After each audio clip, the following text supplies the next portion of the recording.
I bought a $2 million villa on the ocean front, dreaming of peace and quiet. But as soon as my son-in-law found out, he called. "We're on our way to you. There will be 15 of us. Prepare beds, towels, slippers, food. We'll be staying for 3 weeks. We'll be there in 40 minutes, so hurry up, old man." His arrogance boiled like an ocean storm, and I smiled and made a plan that would turn everything upside down. Before we continue, please subscribe to the channel and write in the comments what time it is where you are now. The phone's shrill ring shattered the peaceful afternoon silence like glass hitting concrete. I set down the crystal wine glass I'd been unwrapping and reached for my cell, expecting perhaps a congratulatory call from an old colleague. Through the kitchen's floor-to-ceiling windows, the Pacific stretched endlessly blue, waves rolling against the private beach below my new villa. "Hello? Old man, we're already on our way to you." Brian's voice hit my ear like a sledgehammer. No greeting, no pleasantries, pure undiluted entitlement. There'll be 15 of us, so prepare beds, towels, slippers, food, the whole deal. We'll stay for 3 weeks. We'll be there in 40 minutes, so hurry up. My hand tightened around the phone. 40 years of engineering work, careful savings, delayed gratification, all for this moment of peace in my dream home. Moving boxes still cluttered the marble countertops, packing papers scattered across surfaces I hadn't yet claimed as truly mine. "Brian, wait a minute. I haven't even fully moved in yet. The house isn't ready for—" "Listen, I don't care what you've got going on right now." His voice carried that familiar tone of casual dismissal, as if my concerns were mere background noise. "You've got money. That means you've got space. End of discussion." The ocean breeze through the open patio doors carried the scent of salt and freedom, but Brian's words poisoned the air. I gripped the granite countertop with my free hand, watching my knuckles whiten against the dark stone. "But Brian, this is my first week here. I still have boxes everywhere. No proper bedding set up for guests." "Figure it out, old-timer. You're retired, right? What else do you have to do?" The sound of car engines revved in the background of his call. "Jessica's already packed the kids' stuff. Mike and Ashley are bringing their crew, too. It'll be like one big family reunion." Family reunion. The words twisted in my chest like a rusted knife. After everything I'd done, everything I'd given, this was how he saw our relationship. A one-way street paved with my generosity and his assumptions. "I need time to prepare properly. Maybe next month when—" "Next month?" Brian's laugh was sharp, mocking. "We're already driving, Richard. Already committed. You wouldn't want to disappoint the kids, would you? Jessica's been telling them about Uncle Richard's fancy new beach house for weeks." Uncle Richard? Not Grandpa Richard, not even just Richard. Uncle, as if I were some distant relative obligated to provide entertainment for his convenience. The phone felt slippery in my sweating palm. "Brian, please be reasonable. 3 weeks is a long time, and with 15 people. Stop being so dramatic. Family helps family, remember? You taught me that." His voice carried a smugness that made my stomach turn. "Besides, what's the point of having all that money if you don't share it with the people who matter?" The people who matter. I closed my eyes, seeing Emily's face in my mind. My daughter, his deceased wife, the bridge between us that death had burned away 3 years ago. What would she think of this conversation? What would she say about her husband's tone, his demands, his complete disregard for basic courtesy? "Just have everything ready when we arrive. We're bringing beer, so make sure your fridge has space. Oh, and Jessica wants to use your master bedroom? It's got the best ocean view, right? We'll take that one." My master bedroom, the sanctuary I'd dreamed of for decades, with its private balcony overlooking the endless Pacific. The room where I'd planned to finally rest, to enjoy the fruits of 4 decades of careful living and strategic sacrifice.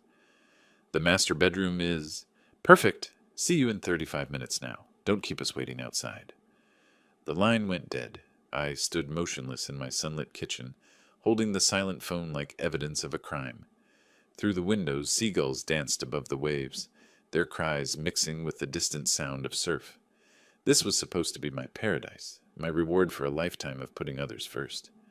My hand still trembled slightly as I lowered the phone. 35 minutes, 15 people, 3 weeks. The wine glass I'd been unpacking caught the afternoon light, throwing rainbow patterns across the marble. Such a delicate thing, beautiful and fragile, like the peace I'd thought I'd finally earned. The phone slipped from my numb fingers onto the granite counter with a soft click. My legs felt unsteady as I walked toward the living room, past walls still bare of the artwork I'd carefully collected over the years. Everything waited in boxes, my life in limbo between the past and what I'd hoped would be a peaceful future. Emily's photo smiled at me from the mantelpiece, the only item I'd unpacked first, needing her presence in this new space. I picked up the silver frame with shaking hands, studying her warm brown eyes, the gentle curve of her smile. 3 years since cancer took her, but the ache remained fresh. "Dad, Brian's really trying to find work," her voice echoed in my memory. "Could you help us just this once?" Just this once. Those 3 words had become the soundtrack of my relationship with Brian Miller. I sank into the leather reading chair I'd positioned to face the ocean, Emily's photo cradled in my lap. The afternoon sun streamed through the windows, but my mind drifted to darker times. The first emergency had come 6 months after their wedding. Brian's startup company had folded, leaving him unemployed with mounting credit card debt. $18,000 I'd transferred from my retirement savings, watching my carefully planned financial timeline shift forward by 6 months. "You're so generous, Dad," Emily had whispered over dinner that night. "Brian appreciates everything, even if he doesn't always show it." But Brian never showed it. Not when I paid for his MBA program, $45,000 spread over 2 years. Not when I covered their mortgage down payment because his credit score couldn't secure a decent rate. $60,000 that time, money I'd earmarked for my own dream house fund. I ran my fingers through my gray hair, remembering the pattern that had emerged. Every few months, another crisis. Emily's medical bills during her cancer treatment had been legitimate. $85,000 I'd gladly given to fight for her life. But even then, Brian had somehow made it about himself, complaining about the stress affecting his job performance. The ocean waves crashed rhythmically below, but I heard instead the sound of Brian's voice during Emily's funeral reception. "At least now we won't have all these medical bills hanging over us." My stomach had turned that day, watching him network with mourners, while I stood beside my daughter's casket. Even grief, it seemed, was just another opportunity for Brian to focus on his own convenience. After Emily died, I'd expected the requests to stop. Surely Brian would find his footing, build his own stability. Instead, they intensified. Car repairs when his warranty expired, property taxes he'd forgotten to budget for, Jessica's engagement ring upgrade because she deserved something special. I kept a mental tally, though I tried not to. $327,000 over 6 years, enough to buy a decent house in most American cities, enough to secure a comfortable retirement without the financial anxiety that still woke me at 3 a.m.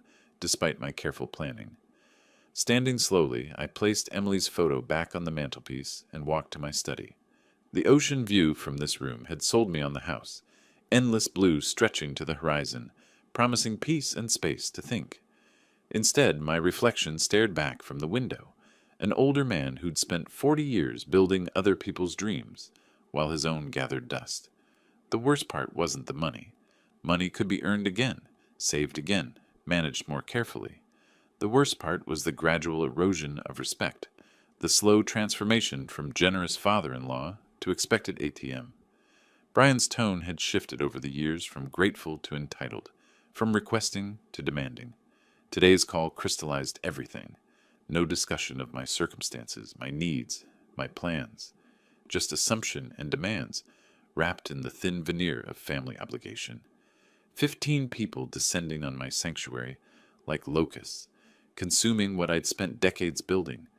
My hands drummed against the windowsill as anger built in my chest, a slow, burning heat I'd suppressed for too long.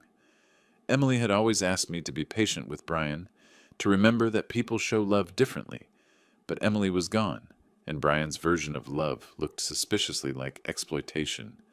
The sound of car engines in the distance pulled me from my thoughts. Faint but growing louder, multiple vehicles approaching up the winding coastal road that led to my villa. My 35 minutes of peace had evaporated faster than morning fog. I checked my watch. 3:15 p.m. Brian had made good time. Through the study window, I could see dust clouds rising from the private road that connected my property to the main highway. 4 vehicles, maybe 5, moving in convoy formation like an invasion force approaching a conquered territory. My jaw clenched as I watched them approach. This wasn't a family visit. This was a siege. Car doors slammed in rapid succession, the sounds echoing off the villa's stone fa'at like gunshots. I moved from the study window to the front entrance, watching through the sidelights as 4 vehicles disgorged their passengers into my circular driveway. Brian's black SUV led the convoy, followed by 2 sedans and a pickup truck loaded with coolers, beach equipment, and enough luggage for a month-long expedition. 15 people.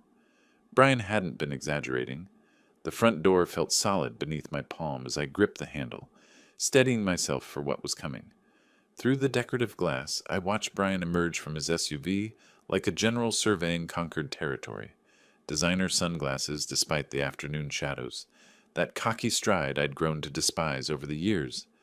Jessica tumbled out of the passenger side, blonde hair whipping in the ocean breeze, immediately pulling out her phone to record everything. "Oh my gosh, you guys, look at this place." Her voice carried clearly across the driveway. "It's like a resort." I opened the door before they could ring the bell, hoping to maintain some semblance of control over the situation. The hope died instantly. "What's up, old man? How do you like our surprise?" Brian pushed past me into the foyer, without waiting for an invitation, his eyes already scanning the interior, like he was taking inventory. "Jessica, look, there's the hot tub I told you about." "Brian, I told you on the phone that I'm not ready for guests." But my words were lost in the chaos as the rest of the group streamed through my front door.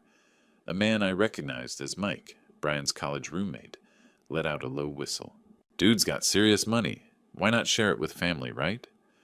Ashley, Jessica's sister, pushed through carrying 2 oversized suitcases. "This place is absolutely perfect for our vacation. The kids are going to love that pool." She gestured toward my infinity pool visible through the back windows. Kids. I hadn't heard anything about children on the phone. "Stop being so dramatic, Richard." Brian had already made it to the living room, his wet sandals leaving sandy footprints on my imported Italian marble. "Family helps family. You taught me that, remember?" More people flooded in, faces I didn't recognize mixing with others I'd met at Emily's funeral.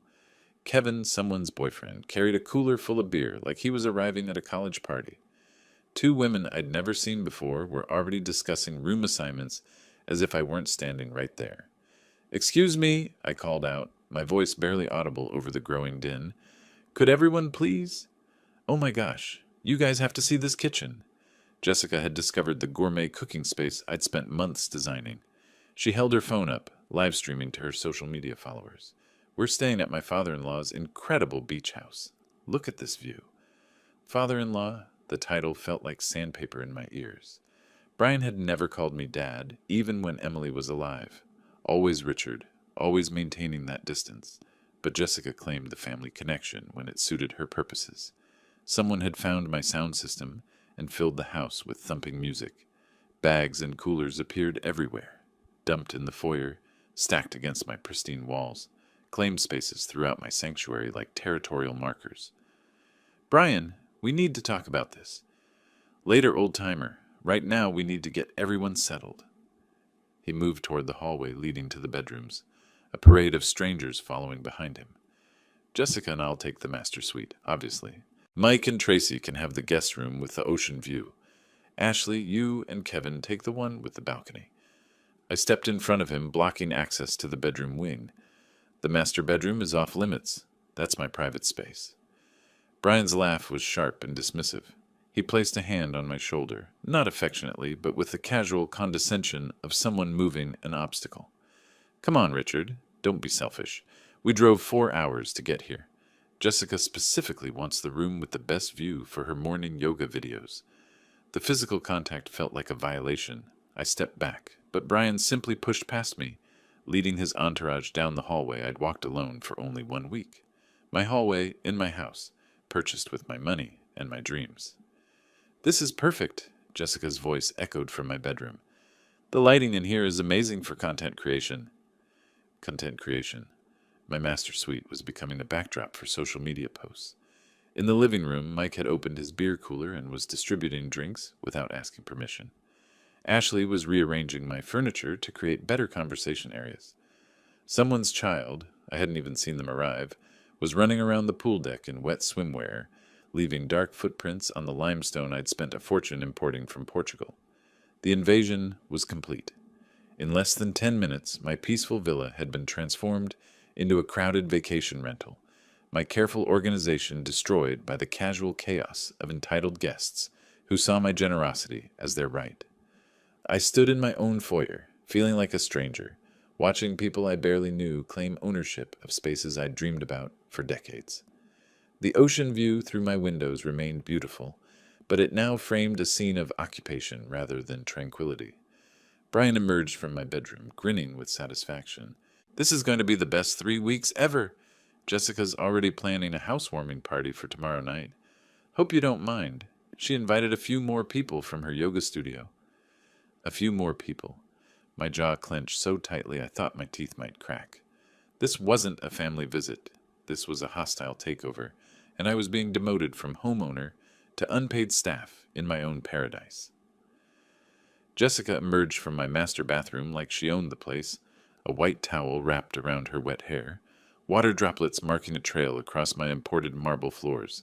She carried her designer suitcase with casual confidence, already planning where to arrange her belongings in my private sanctuary. "Excuse me." I planted myself firmly in the bedroom doorway, arms crossed. "This room is off limits."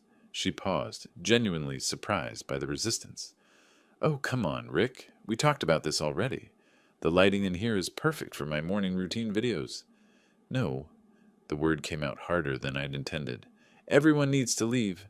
Now." Jessica's blue eyes widened with practiced innocence. She shifted her suitcase to one hand and placed the other on her hip, a pose I recognized from her social media photos.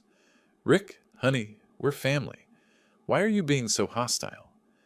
Behind her, Brian appeared in the hallway, drawn by the unexpected confrontation. His expression darkened when he saw me blocking access to what he'd already claimed as his territory. "Richard, move aside. We've been driving for hours. This is my house." I stood my ground, my voice gaining strength with each word.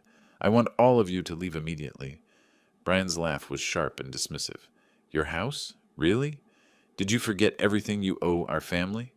He stepped closer, invading my personal space with calculated intimidation. "Did you forget who the real victim is here?" The real victim. After $300,000, after 6 years of constant financial bleeding, after giving him my daughter's inheritance and my own retirement security, I was somehow the debtor in his twisted accounting. "I don't owe you anything." My hands shook, but not with fear, with suppressed rage that had been building for years. "This conversation is over." Jessica tried to squeeze past me with her suitcase, assuming my resistance was merely theatrical. I shifted to block her path completely, and she stumbled backward with a gasp of genuine shock. "Rick, that's so rude." The commotion drew others from throughout the house.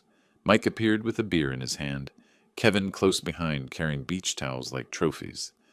Ashley emerged from the guest bathroom, her makeup half applied. Someone turned down the music, and suddenly the entire group was watching our standoff. "Dude, what's your problem?" Mike's voice carried the casual arrogance of someone accustomed to getting his way. "We're not hurting anything." "You're trespassing." I looked around at their faces, seeing entitled confusion where there should have been embarrassment. "All of you." Brian placed his hand on my shoulder with patronizing familiarity. "Emily would be ashamed of how selfish you've become, old man." That contact, unwanted, presumptuous, designed to diminish me, triggered something fundamental. I jerked away from his touch with enough force to make him stumble backward. "Don't you dare touch me." My voice carried a tone I'd never used before, one that made several people step back involuntarily. "And don't you ever use my daughter's name to justify your greed." Jessica's lower lip began to tremble in a performance I'd seen countless times when she wanted something expensive. "Daddy Rick, we just wanted to spend time with you. We thought you'd be happy to share your beautiful house with family." Daddy Rick? The nickname made my skin crawl. This woman who'd married my daughter's widower, who'd moved into the apartment I'd helped furnish, who'd worn Emily's jewelry to their wedding. She thought endearments would erase the audacity of her invasion. Happy? I looked around at the chaos they'd created in 30 minutes. You want me to be happy about strangers claiming my bedroom, ransacking my kitchen, treating my home like your personal resort? We're not strangers, Ashley protested, though I couldn't remember meeting her before today. We're Brian's friends. That makes us practically family. Practically family. The phrase that apparently granted unlimited access to my life, my resources, my peace. Brian sensed the mood shifting and tried to regain control. Look, Richard, I understand you're overwhelmed. Moving is stressful. But we're here now. We've made arrangements. And turning us away would create serious problems for everyone. The threat was subtle but unmistakable. Serious problems? For whom? For his friends who'd driven 4 hours expecting a free vacation? For Jessica who'd promised her social media followers exclusive content from a luxury villa? For Brian who'd painted himself as the generous family member, providing his friends with access to his wealthy father-in-law's property? The only problem, I said, my voice steady despite the adrenaline coursing through my system, is 15 people who think they can occupy someone else's home without permission. Without permission? Brian's mask of reasonableness finally slipped. After everything this family has been through, after everything you've put us through with your demands and expectations, everything I'd put them through, 6 years of writing checks, covering emergencies, enabling their lifestyle, and somehow I was the one making demands. Kevin stepped forward, his beer-scented confidence filling the hallway. Look, Pops, maybe you should just chill out. We'll clean up after ourselves. No harm, no foul. Pops. Another casual diminishment from a stranger drinking my beer in my hallway. The group was closing ranks now, their body language shifting from apologetic to defensive. 15 against 1, in my own home. They'd spent their entire drive here assuming I'd capitulate, planning their 3-week vacation around my expected surrender. Brian moved closer again, his voice dropping to the tone he'd always used when delivering ultimatums. Think carefully about your next move, Richard. Some decisions can't be undone. Some relationships can't be repaired once they're broken. There it was, the naked threat wrapped in concern for family harmony. Cross us and lose us forever, as if their presence in my life was a gift rather than a burden I'd carried for too long. I looked around at their faces, entitled, expectant, already calculating how to spin this story to make me the villain. In their minds, I was the unreasonable rich relative who'd forgotten his place in their hierarchy of need. But standing there in my own hallway, defending my own bedroom door, I finally understood something crucial. Some relationships were already broken. Some had never been real in the first place. The question wasn't whether I could afford to lose them. The question was whether I could afford to keep them. Brian's threat hung in the air like smoke from a house fire, toxic and impossible to ignore. 15 faces stared at me with varying degrees of hostility and confusion, waiting for my capitulation. They'd driven 4 hours expecting compliance, not confrontation. You're right about one thing, I said, stepping back from the bedroom doorway. Some decisions can't be undone. I turned and walked deliberately toward my study, fishing my phone from my pocket. Behind me, Jessica's voice rose in theatrical desperation. Where are you going? We need to talk about this like adults. Like adults. From a woman who'd spent the last hour photographing herself in my bathroom for social media content. Finally coming to his senses, I heard Brian mutter to Mike, probably calling his lawyer to change his will or something equally dramatic. The study door felt solid and reassuring as I closed it behind me, turning the lock with a satisfying click. This room was my sanctuary. Floor-to-ceiling bookshelves, my engineering texts, the massive oak desk where I'd planned my retirement finances. Through the window, the Pacific stretched endlessly, indifferent to human drama. I dialed 911. 911, what's your emergency? The operator's professional calm steadied my nerves. I need police assistance. There are people in my home who refuse to leave when asked. Sir, are you in immediate physical danger? Outside the study door, I could hear urgent whispers and the sound of footsteps. They were gathering, planning their next approach. Not yet, but they're refusing to leave my property, after being told multiple times. Can you verify that this is your legal residence, sir? Yes, I'm the homeowner. Purchased last month. I can provide documentation. The title papers sat in my desk drawer, official proof of ownership that felt suddenly precious. Heavy knocking erupted on the study door. Richard! Brian's voice carried forced joviality. Come on out. Let's discuss this reasonably. Sir, how many individuals are involved? The operator's questions followed standard protocol, each one reinforcing that I had legal standing here. 15 people. They arrived without invitation about an hour ago and are refusing to leave despite multiple requests. The knocking intensified. Jessica's voice joined Brian's, higher-pitched and artificially sweet. Daddy Rick, please don't do anything crazy. We can work this out. Officers are being dispatched to your location. Can you remain in a secure area until they arrive? Yes, I'm in my study with the door locked. The relief in my voice surprised me. After an hour of feeling outnumbered and dismissed, someone was finally treating my concerns as legitimate. Estimated arrival time is 15 to 20 minutes. Stay on the line if you feel unsafe. Through the door, I could hear the group's whispered conference growing agitated. Someone, Ashley, I thought, suggested they should just leave before this gets crazy. But Brian's voice cut through the uncertainty with his usual arrogance. He's bluffing. Richard doesn't have the backbone for this. He'll come out in 5 minutes and apologize. The backbone. After 40 years of engineering work, after building a career that provided for everyone around me, after sacrificing my own dreams repeatedly for others' comfort, he questioned my backbone. Thank you, officer. The police are on their way. I ended the call and sat back in my leather chair, feeling calmer than I had all day. The pounding on the door escalated from knocking to serious hammering. Open this door right now! Brian's mask of civility had finally dropped completely. This is family business, not a police matter. But it wasn't family business. Family doesn't invade. Family doesn't ignore clear boundaries. Family doesn't threaten consequences when their exploitation is challenged. Richard, please! Jessica's voice cracked with what might have been genuine emotion. How can you do this to us? We trusted you. They trusted me, to provide unlimited access to my resources, to absorb their problems without complaint, to remain grateful for the privilege of being used. Mike's voice joined the chorus outside. Dude, this is insane. We're just trying to have a vacation. A vacation. At my expense, in my home, without my consent. The casual entitlement in his voice crystallized everything wrong with this situation. Through the study window, I watched seagulls wheel over the waves, free and unconstrained. For 40 years, I'd been the provider, the problem solver, the reliable source of solutions for everyone else's crises. When had I become the villain for wanting peace in my own home? The hammering on the door reached a crescendo, then suddenly stopped. Urgent whispers replaced the pounding. They'd realized their tactical error. Making threats and demands while I called police wasn't enhancing their position. Richard? Brian's voice had shifted to wounded innocence. We just want to understand what's wrong. Why are you so angry with us? What's wrong?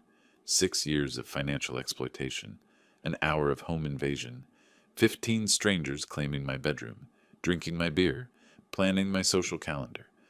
The question itself proved how little he understood about basic human decency.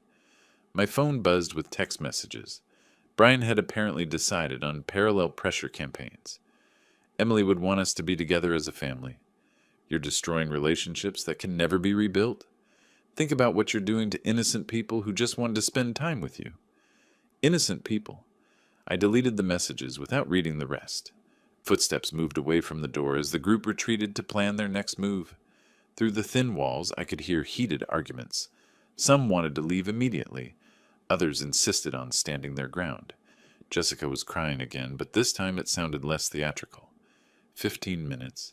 The police would arrive in 15 minutes, and this nightmare would end. I'd spent decades avoiding confrontation, smoothing over problems, writing checks to make difficulties disappear.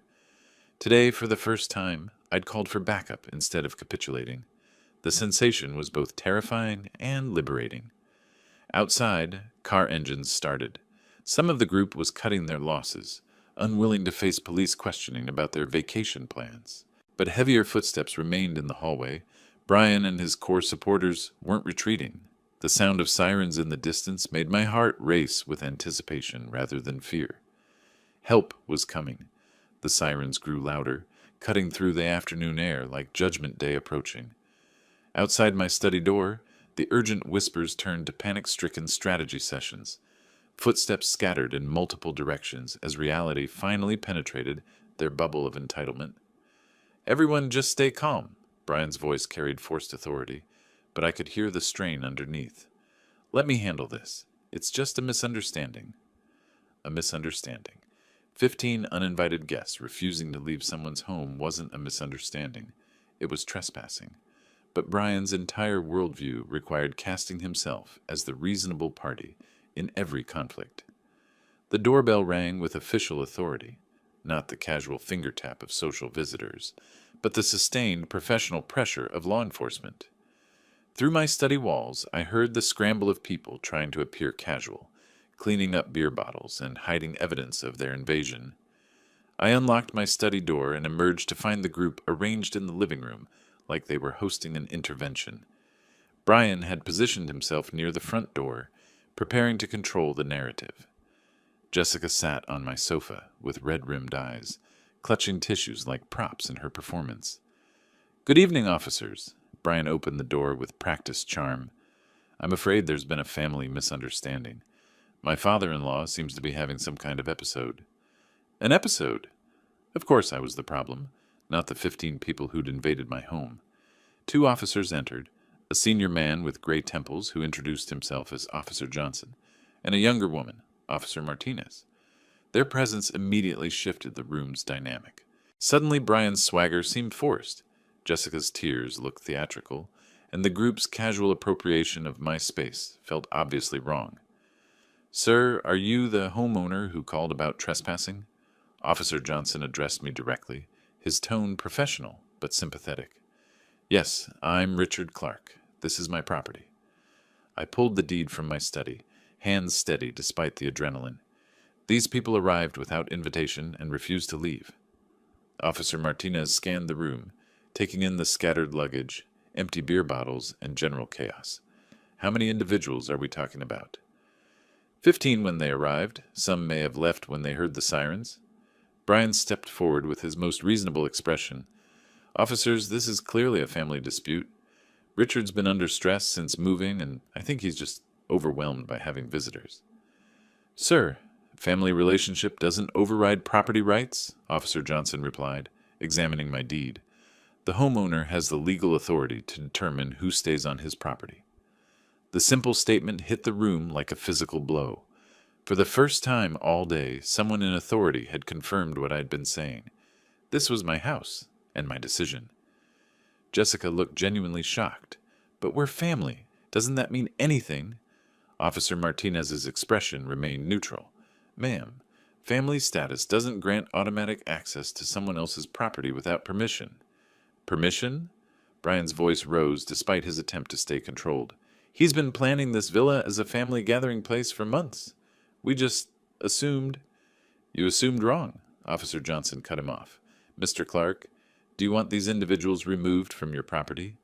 The question hung in the air like a sword waiting to fall. 15 faces stared at me, some angry, some pleading, all finally understanding that their assumptions had been legally meaningless. "Yes," I said clearly. "I want them all to leave immediately." The words felt like lifting a weight I'd carried for years. No explanation, no justification, no apology for setting basic boundaries in my own home. Officer Martinez addressed the group. "You have 15 minutes to gather your belongings and vacate the premises. Anyone who remains after that will be arrested for trespassing." The scramble began immediately. Mike and Kevin moved fastest, grabbing their beer cooler and mumbling apologies as they headed for the door. Ashley shot accusatory looks at Brian while stuffing clothes into her suitcase. Several people I barely recognized simply fled without saying goodbye. "This is ridiculous," Brian protested as he watched his authority collapse. "We drove 4 hours. We made arrangements." "You made arrangements without consulting the property owner," Officer Johnson replied. "That's not a legal reservation, sir." Jessica was gathering her belongings from my master bedroom, her movements sharp with anger. "Richard, you're going to regret this decision for the rest of your life." But I felt no regret, only relief. Watching strangers remove their possessions from my private spaces felt like reclaiming stolen territory. Brian made one final attempt at manipulation as he packed his SUV. "Emily would be ashamed of what you become, old man. Selfish and bitter." Officer Johnson stepped between us. "Sir, you need to leave now.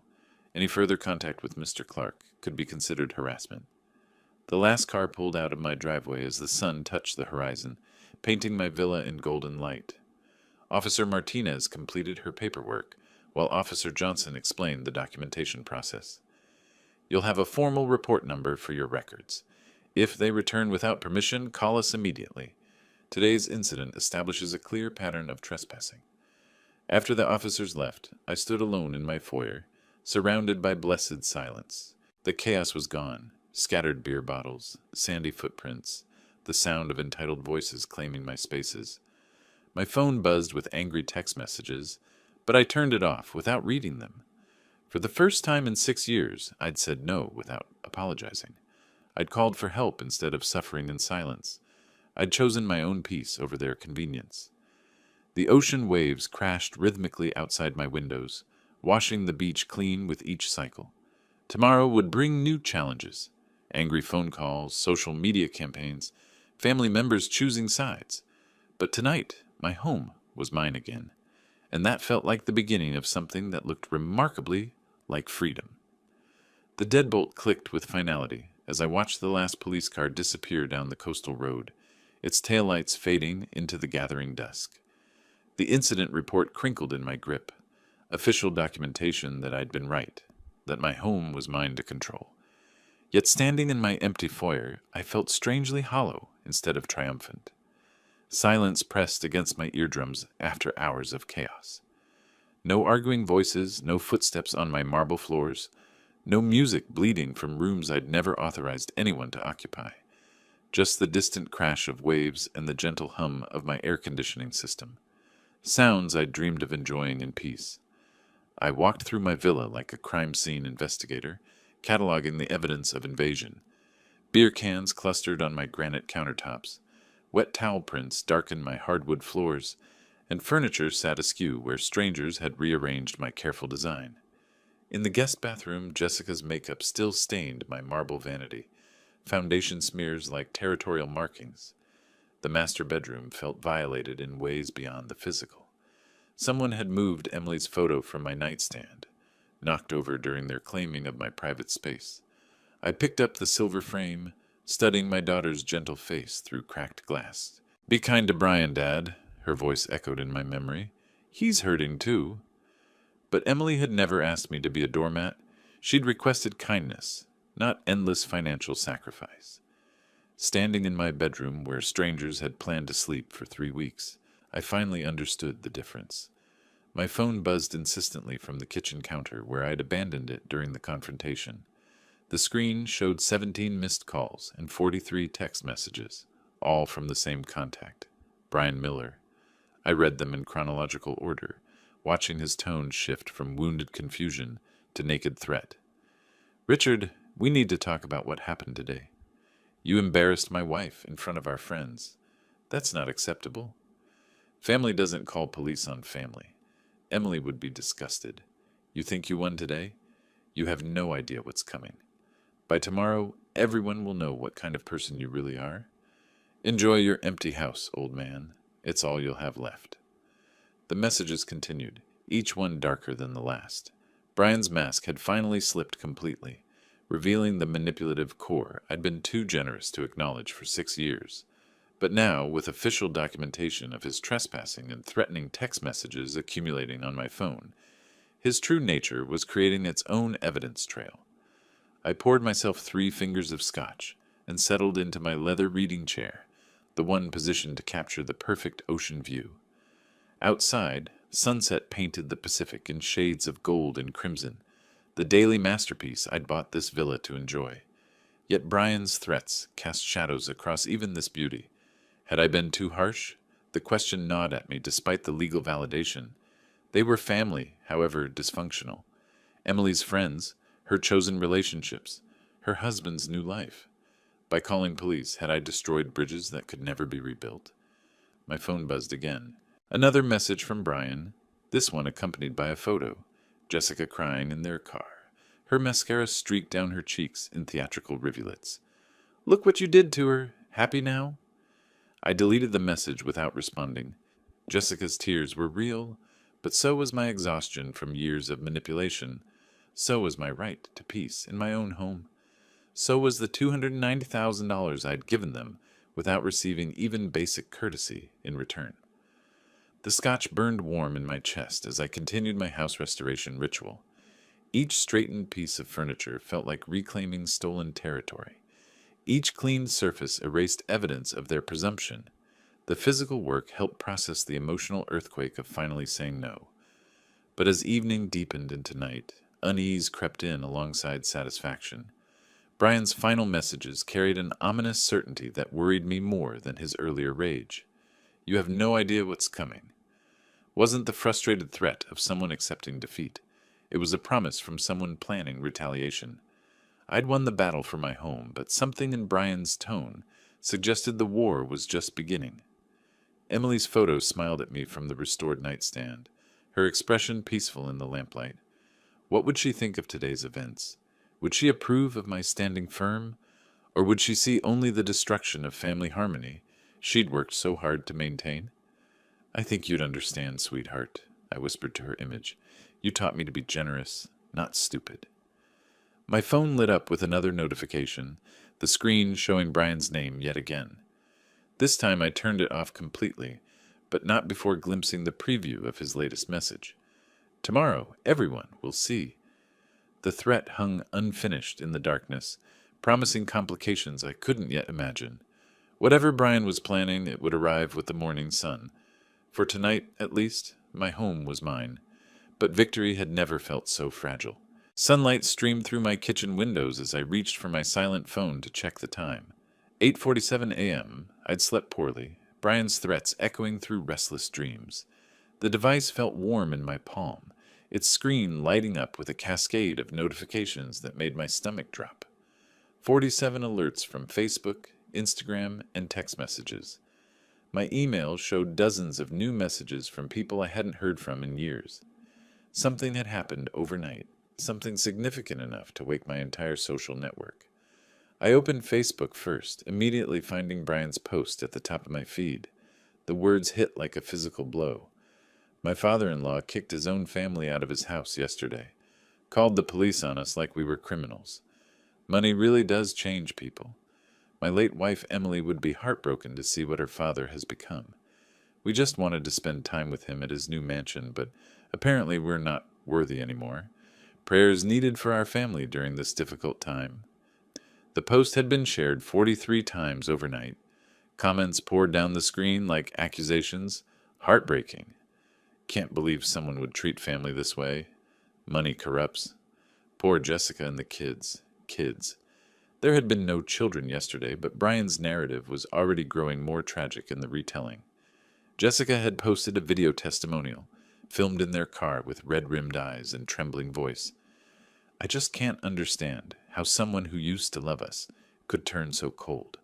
We brought friends to meet him, to share in his success, and he treated us like strangers. Emily used to say her dad was the most generous man alive. I guess she never saw this side of him. My hands shook as I scrolled through the responses.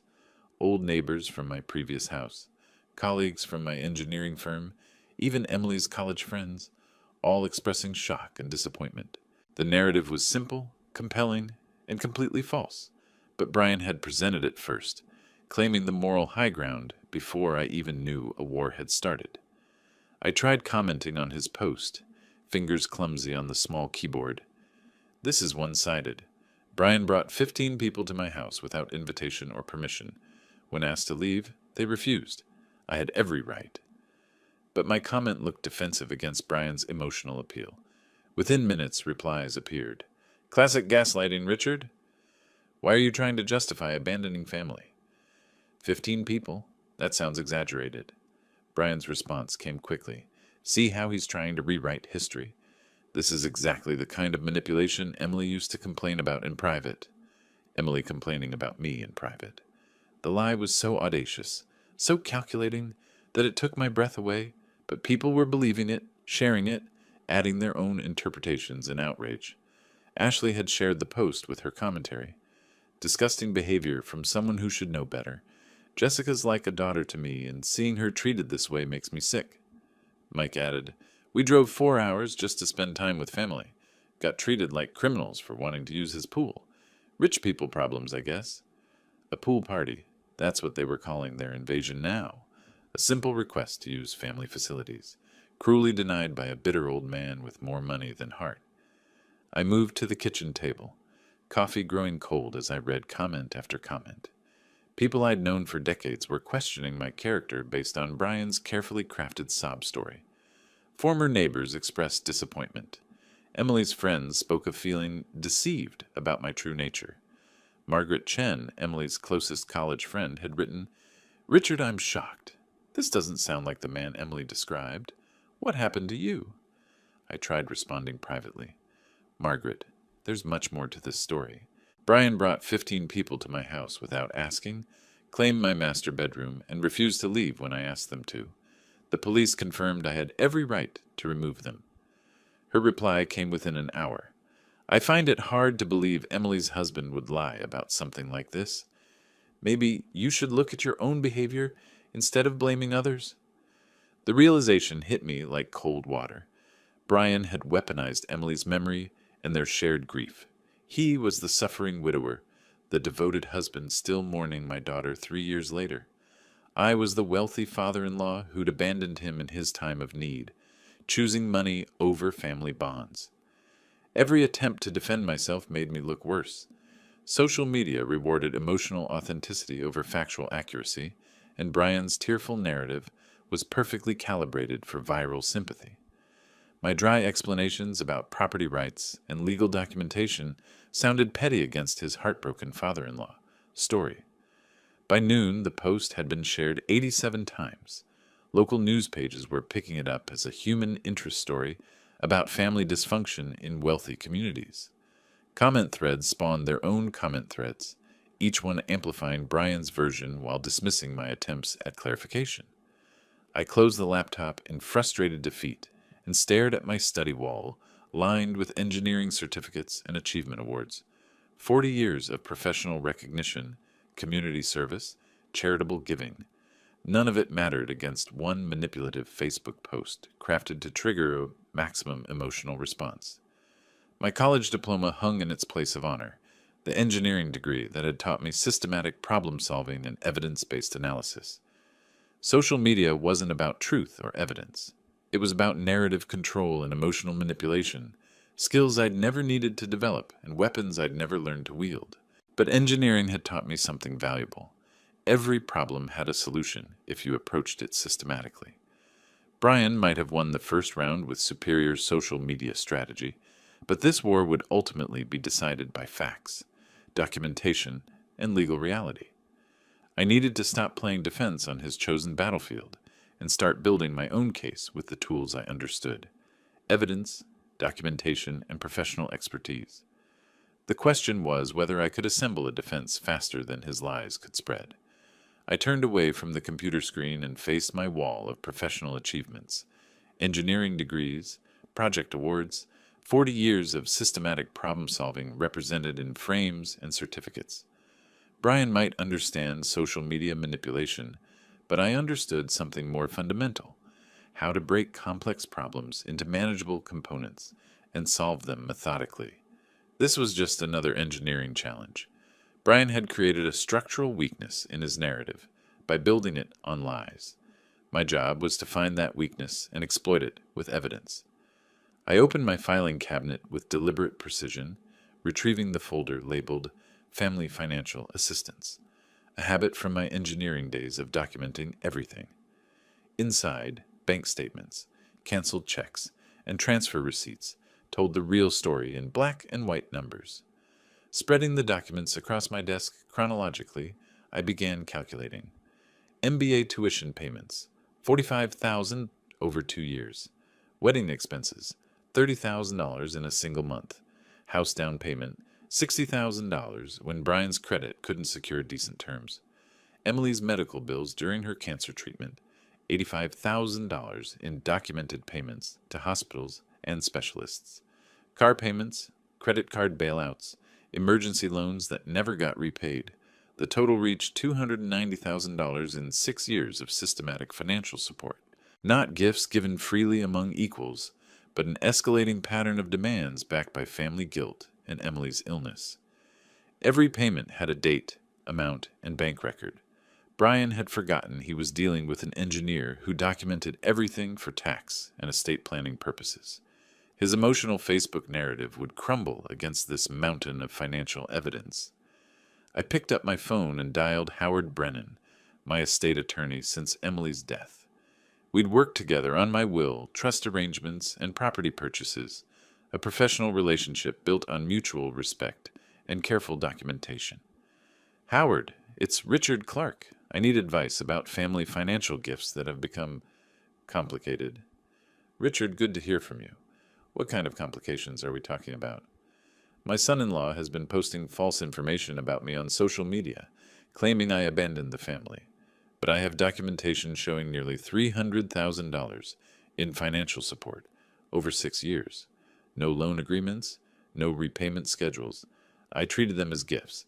Now I'm wondering about legal options. Howard's pause was thoughtful. The distinction between gifts and loans can be legally significant, Richard. Without written agreements, debt recovery is difficult. But there are options. Detrimental reliance, unjust enrichment, several theories we could explore. Do you have comprehensive documentation? Bank records for everything. Dates, amounts, purposes. I can show the pattern of increasing demands and his lifestyle beyond any legitimate income source. Excellent. This kind of systematic exploitation might fall under elder financial abuse statutes, especially given the pattern and amounts involved. Let's meet Monday morning. Bring everything you have. I scheduled the appointment and returned to my document analysis, creating a detailed spreadsheet that revealed the true scope of Brian's financial dependence. His social media posts complained about money problems, while my bank records showed steady payments supporting his lifestyle. The contradiction was damning. Opening Brian's Facebook page, I began screenshotting his financial complaints and requests for help dating back years. Posts about needing money for car repairs while I was paying his insurance. Complaints about expensive medical bills while my accounts showed direct payments to his doctors. A pattern of public poverty, claims contradicted by private financial support. Jessica's Instagram revealed even more damaging evidence. Photos of expensive vacations, designer clothes, restaurant meals at high-end establishments, all funded by money I'd provided while they portrayed themselves as struggling family members deserving sympathy. By afternoon, I had assembled a comprehensive file documenting 6 years of financial manipulation, timeline of payments, screenshots of contradictory social media posts, analysis of lifestyle expenses versus declared income, evidence of systematic deception spanning years, not just yesterday's incident. Brian's Facebook narrative portrayed me as a wealthy miser abandoning poor relatives. My documentation showed the opposite. A generous father-in-law systematically exploited by manipulative in-laws who'd received nearly $300,000 while portraying themselves as victims. The irony was perfect. Brian's strength, his ability to manipulate public perception, had created his weakness. Every social media post claiming poverty was now evidence of deception. Every photograph of expensive purchases was proof of fraudulent financial need. I organized the final stack of documents into a comprehensive file folder, labeling it B. Miller Financial Recovery, in my precise engineer's handwriting. This would be my opening move. Not defensive social media responses, but offensive legal action backed by systematic documentation. Placing the folder in my briefcase for Monday's legal consultation, I glanced at Emily's photo on my desk. Her gentle smile seemed approving, as if she understood that protecting myself wasn't betraying her memory. It was honoring the systematic, careful approach to life she'd always admired in me. "I think you'd approve of this approach, sweetheart," I said quietly. "No emotional manipulation, just facts and evidence." My phone rang with an unknown number, probably another reporter wanting to discuss the family feud that was apparently becoming local news. But I had work to do, documentation to complete, legal strategies to develop. Brian had chosen the wrong opponent. He'd picked a fight with someone who solved problems for a living, who documented everything, who understood that sustainable victories required solid foundations rather than emotional manipulation. This wasn't about revenge. This was about justice, self-protection, and ensuring that systematic exploitation couldn't continue hiding behind claims of family loyalty. The game had changed, and I was finally playing to win. Sunday morning dawned clear and purposeful. I sat at my study desk like a general preparing for decisive battle. The comprehensive folder labeled B. Miller Financial Recovery spread before me in organized precision. Coffee steamed beside Emily's photo as I reviewed 6 years of systematic documentation. Bank statements, transfer records, screenshots of Brian's contradictory social media posts, claiming poverty while living off my generosity. At 8:30 a.m., I drove to Howard Brennan's downtown office, my briefcase heavy with evidence. The attorney had agreed to an emergency Sunday consultation after I'd explained the urgency. Brian's social media campaign was gaining momentum daily, and legal response required immediate action. "Richard, this level of documentation is remarkable," Howard said, spreading my financial records across his mahogany conference table. "Most people don't keep such detailed records of family assistance. 40 years of engineering taught me to document everything." I watched him calculate totals, his eyebrows rising with each page. I never imagined I'd need it for this purpose. Howard's fingers traced the timeline of escalating demands.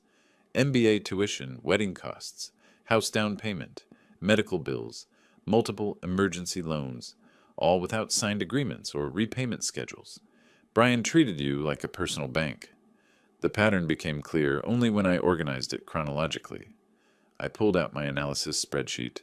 Small requests at first, always with promises to repay when things stabilized. But his lifestyle never matched any legitimate income source. "Without signed loan agreements, we'll argue detrimental reliance and unjust enrichment," Howard explained, his voice gaining professional excitement. "Your documentation proves systematic exploitation. This is an exceptionally strong case." "What are my realistic chances of recovery?" Howard smiled grimly. "With this evidence? Excellent. Brian won't expect this level of preparation. Most family financial disputes lack documentation. You've built a fortress of facts." We spent 2 hours developing strategy, court filing for Monday morning, service of process to catch Brian off guard, defamation counterclaims based on his false social media narrative, timeline for asset discovery and payment enforcement. At noon, I drove to my bank's main branch, armed with Howard's letter requesting certified transaction records. The branch manager, Patricia Williams, personally handled my sensitive request, understanding the legal implications of comprehensive financial documentation. "Mr. Clark, these transfer amounts are significant," she noted, reviewing 6 years of electronic payments to Brian Miller accounts. "We'll provide certified copies with official authentication for court submission." The final tally shocked even me, $290,350 in documented transfers, including several large payments I'd forgotten about during Emily's final months. Emergency room bills, specialist consultations, prescription costs, all paid directly from my accounts, while Brian claimed financial hardship on social media. Patricia arranged official bank seals and notarization for each document, creating legal weight evidence that would withstand courtroom scrutiny. "These records clearly establish the pattern you described, Mr. Clark. The court will find them very compelling." From the bank, I drove to the notary office, where every document received official certification. My sworn affidavit detailed Brian's repeated promises to repay when his business stabilized, promises that disappeared as his demands increased and my daughter's illness worsened. Back home by evening, I organized the final comprehensive file: chronological evidence of systematic exploitation, legal documentation of false promises, social media screenshots proving deliberate deception about his financial status. Everything Brian had forgotten about his lies, I had documented and preserved. The irony was perfect. Brian's strength, manipulating public perception through emotional appeals, had created his weakness. Every social media post claiming poverty was now evidence of fraud. Every photograph of expensive purchases contradicted his claims of financial need. I placed the completed legal file in my briefcase, setting my phone alarm for early courthouse arrival. This wasn't about revenge or anger anymore. This was about justice, accountability, and protecting myself from future exploitation through proper legal channels. Looking at Emily's photo on my desk, I spoke quietly to her gentle smile. "Tomorrow I fight back properly, sweetheart, the way you taught me, with integrity and preparation." My phone buzzed with another hostile message from Brian. "Still waiting for your apology, old man. Family doesn't treat family this way." But Brian had no idea what was coming. While he'd been playing social media games, I'd been building an unassailable legal fortress. Engineering had taught me that sustainable victories required solid foundations, careful planning, and methodical execution. Tomorrow would prove that systematic preparation defeats impulsive manipulation. The game had changed completely, and Brian was about to discover he'd chosen the wrong opponent. The war wasn't over. It was just beginning on my terms. Monday morning arrived with the precision of an engineering timeline. I reached the courthouse at 7:45 a.m., briefcase loaded with documentation that would transform me from defendant in the court of public opinion to plaintiff in the court of law. The filing office opened at 8 a.m. sharp, and I intended to be first in line. "Case filing for debt recovery and defamation," I told the clerk, sliding my comprehensive legal package across the counter. She examined the documentation with growing professional appreciation. Howard's legal formatting, bank certifications, notarized affidavits, timeline analysis that read like a forensic accounting report.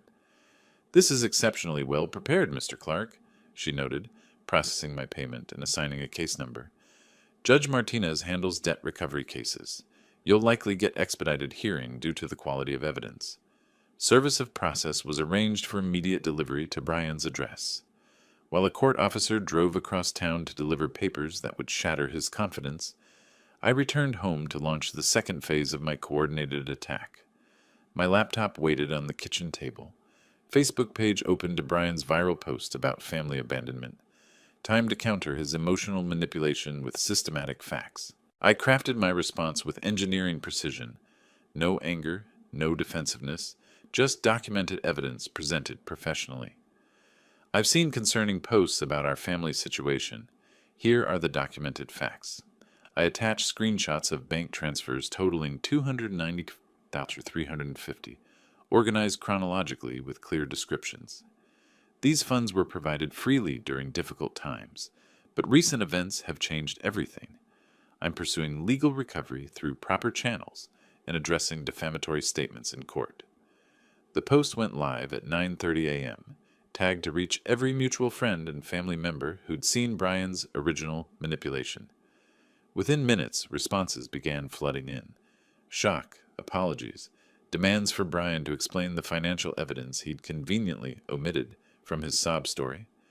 Margaret Chen, Emily's college friend who'd questioned my character, commented immediately, "Richard, I had no idea about the financial support.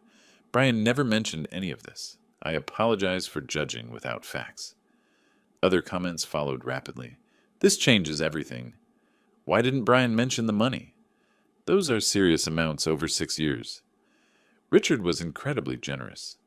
I spent the morning methodically contacting witnesses, neighbors who'd seen Friday's invasion, Emily's friends with access to full information, my financial advisor who'd processed the large transfers, professional colleagues who could vouch for my character. Each conversation built another pillar, supporting my factual narrative. At 11:15 a.m., my phone rang. Brian's name appeared on the screen, the first time he'd called instead of texting threats. "You filed a lawsuit against me?" His voice carried genuine panic instead of his usual arrogance. "Richard, this is family business. We can work this out privately." "Family business ended when you brought 15 strangers to my home and refused to leave," I replied calmly. "Family business ended when you posted lies on social media to destroy my reputation." "Those weren't lies. You did abandon us." "Brian, I have documentation of every dollar, every promise you made to repay, every social media post where you claim poverty while spending my money. The court will decide what constitutes truth." Silence stretched across the connection. When Brian spoke again, his voice had lost all pretense of control. "What do you want? Money? I can pay some of it back. The court will determine appropriate restitution. My attorney will handle all communication from now on." I ended the call and returned to my social media campaign, posting screenshots of Brian's threatening text messages from Friday night, alongside his public claims about wanting family reconciliation. The contradiction was stark, privately threatening an elderly man while publicly playing the victim of family abandonment. Jessica called next, her voice shaking with tears that sounded genuinely terrified, rather than theatrically manipulative. "Richard, please. Brian's talking about losing the house, losing everything. Can't we work this out like family?" "Jessica, your husband exploited my grief over Emily's death to systematically extract nearly $300,000. He brought 15 people to my home without permission and called police intervention family abandonment. This stopped being about family the moment he chose manipulation over honesty. By afternoon, the social media landscape had shifted completely. Brian's original post was buried under comments, demanding explanation for the financial evidence. Former supporters were sharing my documentation, expressing shock at the scale of undisclosed financial support. Emily's friends, who'd initially supported Brian, were now apologizing and questioning his honesty about everything. Brian's social media accounts went silent around 2 p.m. No responses to the mounting questions, no attempts to explain away the financial evidence. The man who dominated narrative control for days had been neutralized by simple presentation of documented facts. Howard called at 3:30 p.m. with updates from court. "The judge reviewed your filing and Brian's panicked response. He's requesting settlement discussions through counsel. Richard, he knows he's lost. This level of documentation in a family financial dispute is unprecedented." Evening brought a final call from an unknown number. Brian's voice was barely recognizable, the confident manipulator, replaced by someone facing consequences for the first time in years. "Richard, I need to talk. Can we meet? Please?" The desperation in his voice was complete, but meetings and discussions belonged to the past, when I'd believed family loyalty required unlimited tolerance for exploitation. "All communication goes through my attorney now, Brian. You know his contact information." I hung up and walked to my deck, watching sunset paint the Pacific in brilliant oranges and purples. Tomorrow would bring more legal proceedings, more social vindication, more confirmation that systematic preparation defeats emotional manipulation. The war was essentially over. Brian had brought a social media campaign to a legal documentation fight and discovered the limitations of lies when confronted with certified bank records. Justice was no longer coming. It had arrived. Friday morning, May the 2nd, I entered the courthouse with calm confidence, Howard beside me carrying additional documentation we'd compiled during the week. Across the hallway, Brian sat slumped in a chair beside a harried-looking public defender, his designer sunglasses gone, his arrogant posture collapsed into defeated resignation. The transformation was remarkable. 5 days ago, he'd controlled the narrative, commanded social media sympathy, and treated my home like conquered territory. Now he looked like what he'd always been beneath the manipulation, a middle-aged man who'd built his lifestyle on someone else's generosity and faced consequences for the first time in his adult life. Judge Martinez reviewed the case file with methodical attention. "Mr. Clark, your documentation is extraordinarily comprehensive. Mr. Miller, your counsel indicates you wish to avoid trial through settlement discussion?" Brian's attorney, clearly working with limited resources and overwhelming evidence, attempted a weak defense. "Your Honor, my client maintains these were family gifts, given freely during times of mutual grief and support." "Counselor," Judge Martinez replied, holding up screenshots of Brian's social media posts, "your client's own statements contradict that position. Here he claims financial hardship, while bank records show systematic support from the plaintiff. Here he promises repayment when business stabilizes, then later claims gifts were unconditional." Howard presented our timeline analysis, 6 years of escalating demands, promises of repayment, lifestyle maintenance through Richard's funding while publicly claiming poverty. The pattern was undeniable when displayed chronologically. Furthermore, the judge continued, the defamatory social media campaign attempted to destroy Mr. Clark's reputation through deliberate omission of material facts. This constitutes both unjust enrichment and defamation. Brian's attorney requested a recess to consult with his client. 20 minutes later, they returned with a settlement proposal. $150,000 restitution over 3 years, public retraction of social media statements, and cessation of all defamatory communication. Mr. Clark, Judge Martinez asked, do you find this proposal acceptable? I looked at Brian's defeated face, remembering Emily's gentle voice asking me to be kind to Brian, Dad. He's hurting too. But Emily had never asked me to be a doormat. She'd requested kindness, not unlimited financial exploitation. I accept the settlement, Your Honor. Justice doesn't require destroying someone, just holding them accountable. The judge entered the agreement into official record. Brian would have 30 days to begin payments or face asset seizure. His required public retraction would be posted to all social media platforms where he'd spread his false narrative. Walking out of the courthouse, I felt Emily's presence more clearly than I had since her death. Not the manipulated memory Brian had weaponized, but her genuine spirit, generous but wise, kind but not naive, loving but protective of those she cared about. Back at my villa, I posted the court decision to social media, with dignity rather than vindictiveness. Our family legal matter has been resolved through proper channels.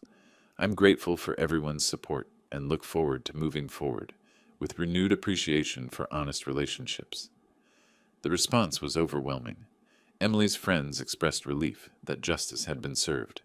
Former supporters of Brian apologized for believing incomplete information.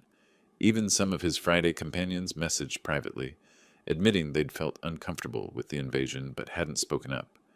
Brian's required public retraction appeared that evening, a brief, legally mandated acknowledgement that his previous posts contained inaccurate and incomplete information about our family situation.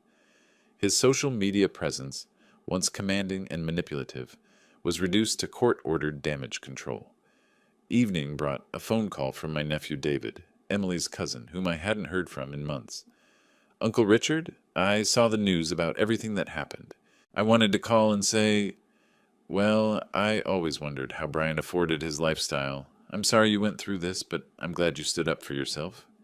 Thank you, David, and you're always welcome to visit, with proper invitation and discussion of dates that work for both of us.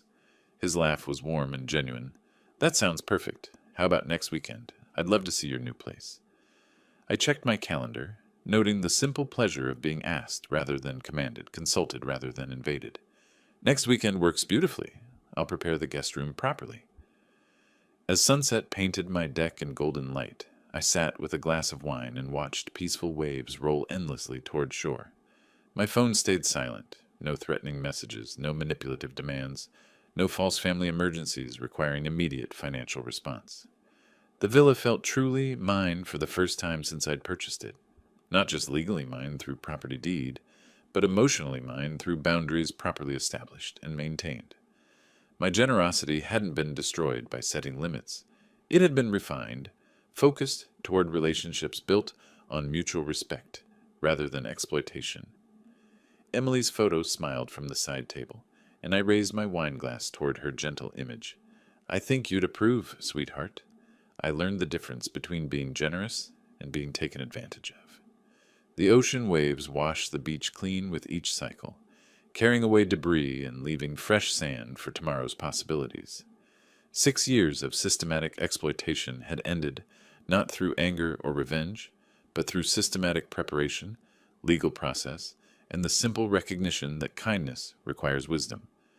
Brian would make his payments, rebuild his life through honest work, and hopefully learn that relationships require reciprocity rather than manipulation.